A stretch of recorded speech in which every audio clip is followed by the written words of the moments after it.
In today's video, I'm going to teach you how to save conversations in Gemini Google AI Studio.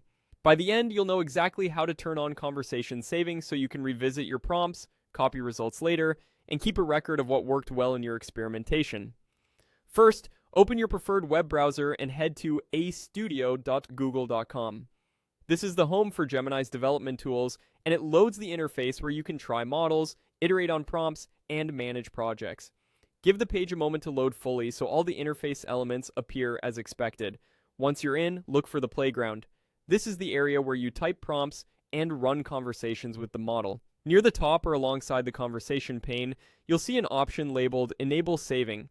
It might appear as a banner, a toggle, or a small prompt inviting you to turn on history. If you don't see it immediately, glance around the conversation header or settings area within the playground and make sure the page has finished loading. When you're ready, click Enable Saving. This action tells Gemini Google AI Studio that you want your ongoing and future conversations in the playground to be stored to your account.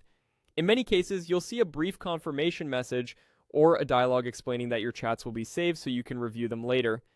If you're not already signed in, you'll be prompted to sign into your Google account at this point. Choose the account where you want your conversations to be saved, then follow the on-screen steps to complete sign-in. If you're already signed in, you may be asked to confirm that you want to enable saving for that account. Either way, just proceed through the prompts until you return to the playground. Once that's done, saving is enabled. You should notice a small indicator, confirmation toast, or a change in the banner that confirms your history is now on. From here, any new conversation you start in the playground will be preserved, making it easy to revisit previous prompts, copy outputs, and compare iterations. If you don't see confirmation right away, try a quick page refresh. The setting typically persists with your account. And if you ever decide you no longer want to keep history, you can come back to the same area and turn it off whenever you like. That's all there is to it. You've enabled conversation saving in Gemini Google AI Studio, and you're ready to build a reliable, reviewable workflow for your prompts and results.